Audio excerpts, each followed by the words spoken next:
আসসালামু আলাইকুম। সবার কাছে দোয়া চাচ্ছি। আমার ভাস্তি অসুস্থ, সে জামালপুর মেডিকেল শিশু হাসপাতাল সদরে ভর্তি আছে। সবাই দোয়া করবেন সে যেন তাড়াতাড়ি সুস্থ হয়ে যায়, এবং সে রোগটা খুব সিরিয়াসলি, শ্বাসকষ্ট অনেক বেশি। সে সে যেন তাড়াতাড়ি সুস্থতা আল্লাহ তাআলা যেন দান করে। আপনাদের কাছে রিকোয়েস্ট, সবাই একটু দোয়া করবেন তার জন্য, সে যেন ভালো হয়ে আমাদের মাঝে আবার ফিরে আসতে পারে। এবং এই শিশু হাসপাতালে অনেকগুলো শিশু ভর্তি হয়েছে, সবার জন্য দোয়া করবেন, সবাই যেন সুস্থতা দান করে মায়ের বুকে ফিরে যেতে পারে সবাই। এবং আজকে সকালে একটা শিশু মারা গেছে, তার জন্য খুব দুঃখ হচ্ছে।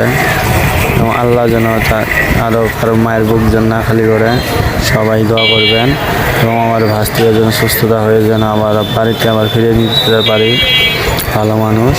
সবার কাছে আর আশা করি সবাই দোয়া করে দেন। আমার কথা যদি ভুল হয়ে থাকে সবাই ক্ষমা করে আমার ভিডিও থেকে বেশি শেয়ার করে দিয়ে আশা থাকার চেষ্টা করবেন। আসসালামু আলাইকুম। সবাই ভিডিও দেখতে থাকুন শেষ পর্যন্ত।